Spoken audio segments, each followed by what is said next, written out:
What are we to do when we face the storms in our lives?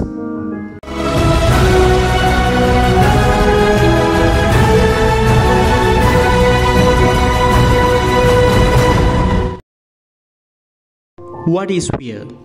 Fear is an unavoidable human experience. Anyone can get scared.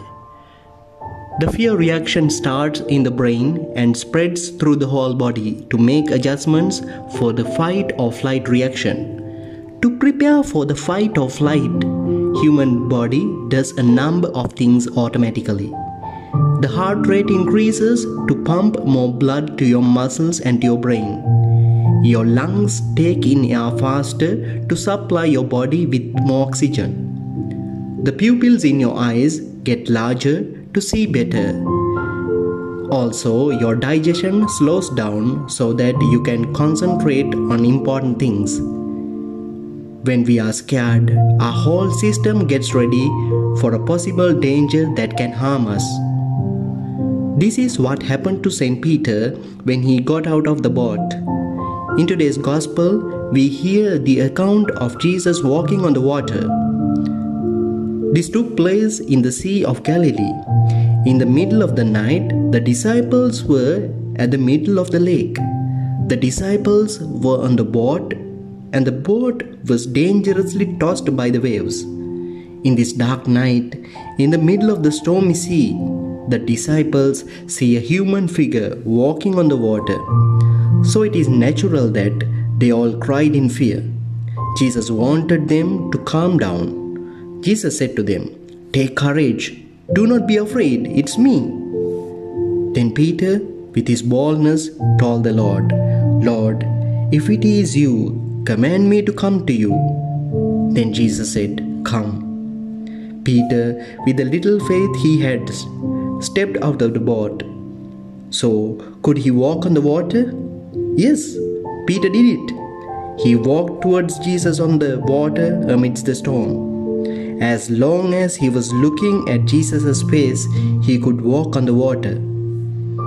At the next moment, Peter lost his focus on Jesus. He began paying attention to the strong wind and the waves. Then he began to sink. In our lives too, we encounter number of storms, but they cannot destroy us.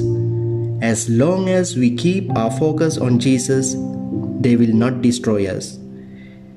In today's readings, we find three great personalities who faced the storms of life. They are Elijah, Paul, and Peter. Their peace of mind was disturbed by the calamities that they faced. In the first reading, Prophet Elijah was afraid of Ahab and his wicked wife Jezebel. She wanted to kill Elijah.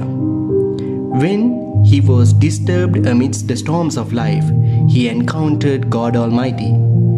As he was waiting for God on the mountain, there was a mighty wind, then an earthquake, and next a fire. But God was not there in the wind. God was not there in the earthquake. God was not there in the fire. Finally, God spoke to Elijah after the gentle breeze. When we see God with distractions in our minds, we cannot encounter Him. It is when we are recollected and calm that we experience Him in a very personal manner. In the second reading today, Saint Paul was tormented by grief because his people had rejected the good news. He was deeply disturbed and he lamented, "I will willingly be condemned if I could help my brothers."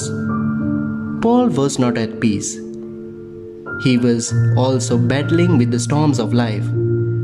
In the Gospel today, Saint Peter wanted to walk towards Jesus on the waters, but he was disturbed by the waves and the wind.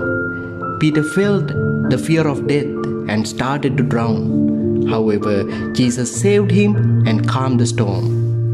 Sometimes in our lives also we feel scared. Because the storms of life we feel disturbed, crushed and devastated.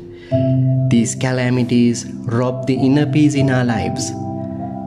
These storms include long-lasting illnesses, opposition and insults from the society, being discriminated for color or race, unemployment and poverty, untimely death of loved ones, continuous war and clashes, death threats and persecution, broken relationships and disappointments. We must remember that all these are big waves that threaten our peace of mind.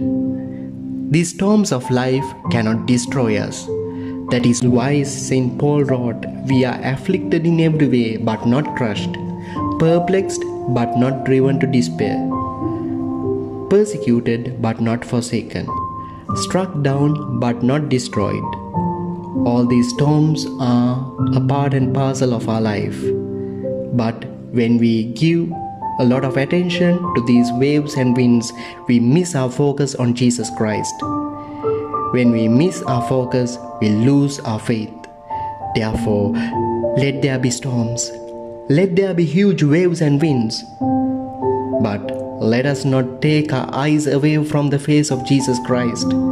Let us pray to Him in today's Mass. Lord, increase our faith so that we may have the courage to keep our minds fixed on Jesus. Amidst the storms of life, let us keep our eyes fixed on the holy face of Jesus. Do not bother about the waves that rise above you. Do not panic when the situation around you gets violent. Just keep your eyes and minds fixed on Jesus. Definitely, He will calm all the storms around you.